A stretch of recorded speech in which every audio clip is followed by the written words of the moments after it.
নমস্কার, চৈতালি রান্নাবান্না অ্যান্ড ব্লগে তোমাদের সবাইকে স্বাগত। আমি চলে এসেছি নতুন রেসিপি নিয়ে।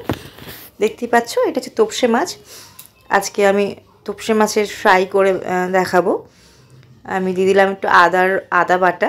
মাছগুলোকে একটু চিড়ে চিড়ে নিয়েছি যাতে মশলাগুলো ভালো করে মাছের মধ্যে ঢুকে যায়। দিয়ে দিলাম হলুদ, দিলাম পরিমাণ মতন নুন, দিয়ে ভালো করে মাছটা মাখিয়ে নেব। আর ভেতরে যেন নুনটা ভালো করে হয় না, নুন কম হলে পরেও ভালো লাগবে না ফ্রাইটা খেতে, আবার বেশি হয়ে গেলেও ভালো লাগবে না। তার জন্য পরিমাণটা একদম বুঝে দিতে হবে। এবার সব মশলাগুলো ভালো করে মাখিয়ে নিচ্ছি।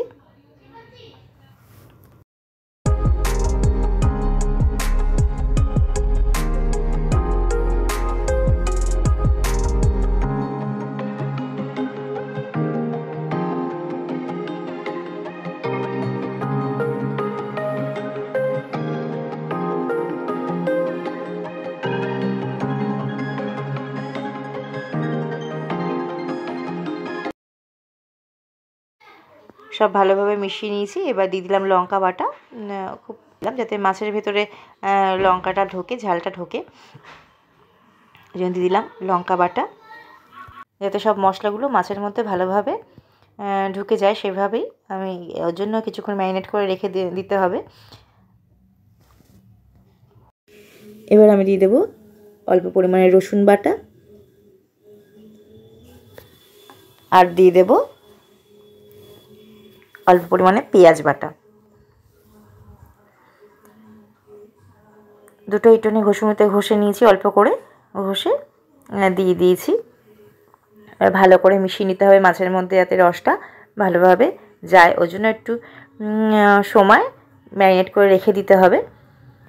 রেখে দিলে পরে মাছের মধ্যে রসটা ভালোভাবে হবে।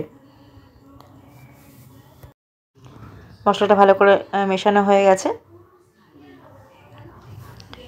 এবার কিছুক্ষণ মাখিয়ে রেখে দেব।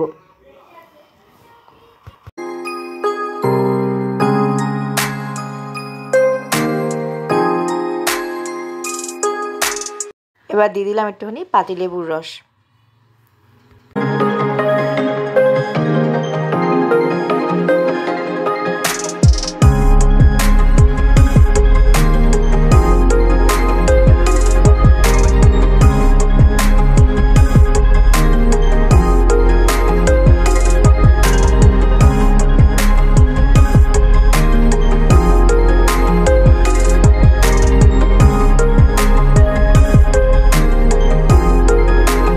এবার এখানে আমি একটা ব্যাটার বানিয়ে নেব। আমি নিয়ে নিয়েছি বেসন, আদা বাটা, লঙ্কা,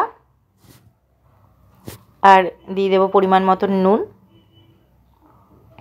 দিয়ে দেব সুজি, একটু মচমচে হওয়ার জন্য দিয়ে দিলাম সুজি। যতটা পরিমাণে মাছ সেই হিসাবে একটা ব্যাটার বানিয়ে নিতে হবে।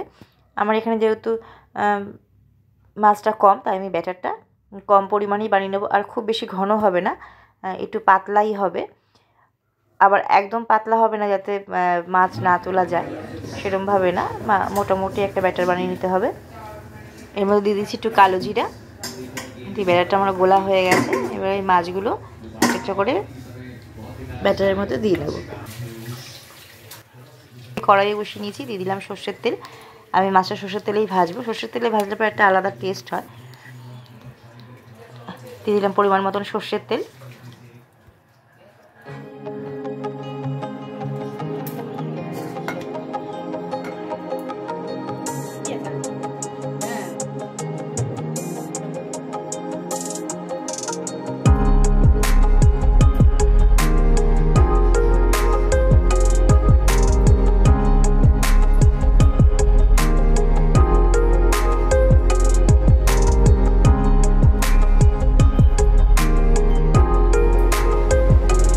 তেলটা গরম হয়ে গেছে, হালকা গরম হয়ে গেছে। এবার আমি এক এক করে মাছগুলো ভাজতে শুরু করব। আমি দিয়ে দিলাম প্রথমে একটা সাইড হালকা করে ভেজে নিতে হবে, তারপরে একটা সাইড ভাজতে হবে।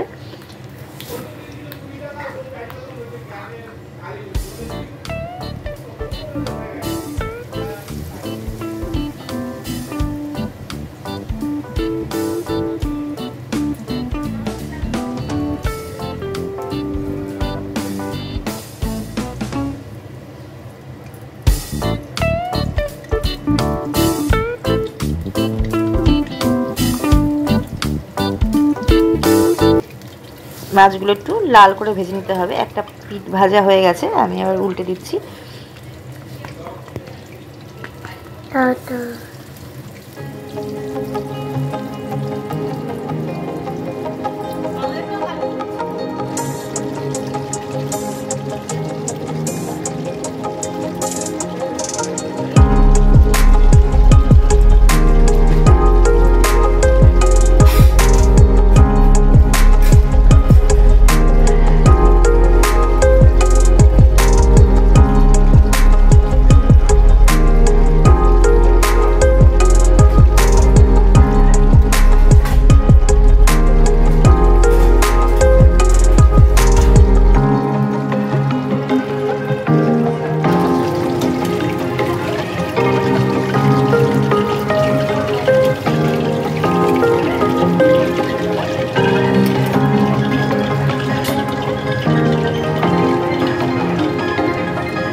তৈরি হয়ে গেছে তোপসে ফ্রাই।